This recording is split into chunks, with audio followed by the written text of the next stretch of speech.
Hello, the story I'm about to share with you guys stems from somewhere around the late 1990s and the early 2000s, somewhere in the western part of Africa, in Nigeria, where some brothers were turned into vultures because of money ritual.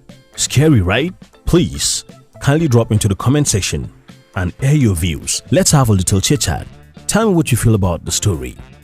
Well, you guys have to stick to the very end of the story to understand exactly how it happened. Well, before I will do that, I'll give a little background for those that don't understand what a vulture is. Vulture is a scavenging bird of prey. A group of vultures is called a kettle, committee or wake. The term kettle refers to vulture in flight. Committee refers to vulture resting on the ground or in the trees, while wake is reserved for a group of vultures that are feeding.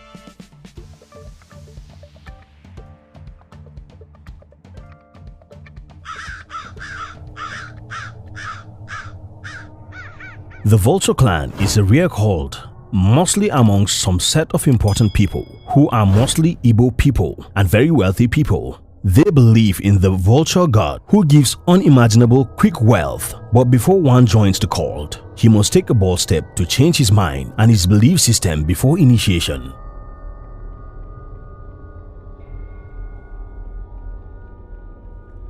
After this, the man is said to turn into a vulture and travel to the darkest part of the forest to feed on dead animals, mostly human flesh, for 7 days. And afterwards, no words will be heard from him until after the time elapses. He will then transform back into a human being, and almost immediately, all doors will be opened. He will be visited by almost all people for business proposals, but at a very terrible consequence. He will not know peace. He will always have to feed on human flesh at pre-selected time, and his body will always deteriorate very fast. He will experience multiple organ failure, no rest of mind, and every year a member of the cult will donate one of their loved ones. The members turns into vultures and feed on the loved one that has been donated. And if you're out of people for donations, close friends may also be considered.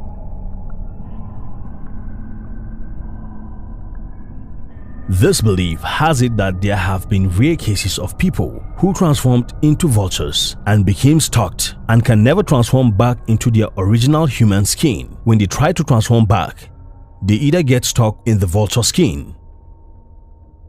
This background sounds scary already, but this story made waves around 1996 to the early 2000s in Nigeria and the whole of West Africa.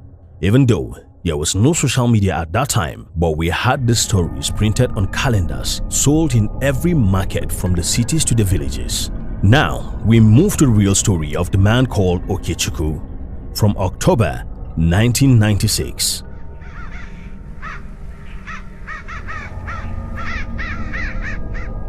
From the diaries of Okechukwu, I read, I was living in fear as what my life will become. I had no job, no money. Responsibilities just kept coming. My wife was pregnant and I was not sure I had money to take her to the hospital. My parents looked frowned on me because I couldn't cater for their needs. I had just 3 shirts, few trousers given to me by my brother. I fasted and prayed, all to no avail. I started contemplating suicide. One day I bumped into a friend who was very wealthy, and he took care of me and all of my needs. He was more than a friend. He was good to me. He had me on his mind. I constantly told him to help me to secure something. But anytime I raised the discussion, he will do nothing about it until one day I was bold enough to hold him that if he doesn't help me, I will take my life.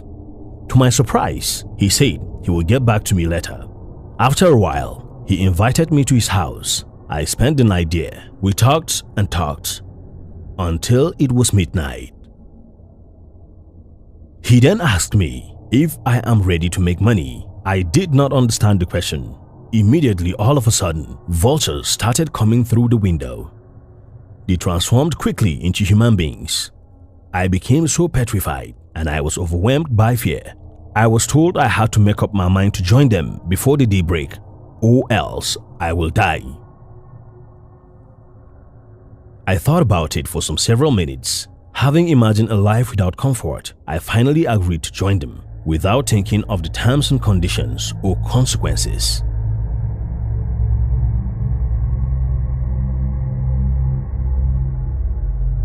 Immediately, I was given a drink. It was not funny in taste. It was somehow bitter. They all welcomed me into the brotherhood. Immediately, I was transformed into a vulture like them. At that point, I knew I had the mind of both a human and an animal, because once you transform, the animal controls you. I traveled and fed on dead human flesh for 7 days, though I couldn't remember eating those things. But when I transformed back to a human, I had some flesh stuck in between my teeth and I had frequent nausea. The next thing I received was a letter confirming my application from an oil company. Not only that, but big opportunities just kept showing up at my door. I said to myself, is this a coincidence or something? I had so much money in the shortest time limit, but I never knew that was just the beginning of my sorrows. We had meetings regularly. Most often, I would transform into a vulture and join my cult members, eat raw human flesh donated by their loved ones. Of course, other cult members. One day, it was then my turn. With sorrow, I donated my brother, my sister, and some family members. When I was out of who to donate, I had to donate my mother. That day, I was filled with sorrow. My life appeared empty for the very first time.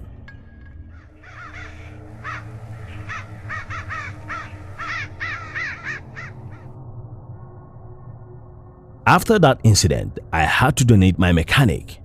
At that point, my main problem started. My mechanic had extra superpowers I couldn't just imagine. Sometimes he would seize me from transforming into a vulture and would beat me with a spanner coupled with other working tools he had. My brotherhood members couldn't do anything for me as they said it's my cross to bear.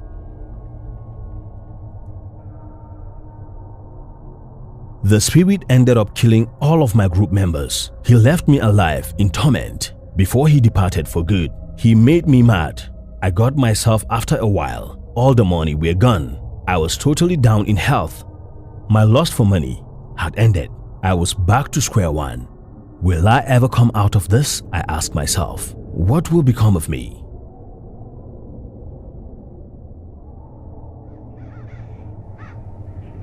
The whole of my neighborhood pointed fingers at me, knowing that I was fully involved in rituals. No one was willing to even employ me. I could not get food to eat. Lucky enough, at last I got employed as a cleaner in a company. With all the riches, I went back to cleaning job. After all this, I had to narrate the whole of the story to my friend, where he wrote a song for me titled Madu Holu Udele, meaning human turns to vulture. This story may sound fictional, but ritual killing is something that has become predominantly rampant. And this is to serve as a lesson for every single one that is thinking of making money ritual. Well, if you're new to this channel, consider subscribing for more contents like this. And if you're a returning viewer, thanks for always coming back. Were you around when these stories were making waves? Tell me in the comment section. But the last point I'll leave you guys with is that no matter how much you make from ritual money, it will always end in a miserable way. And this is a lesson to the young millennials that are rushing to make money rituals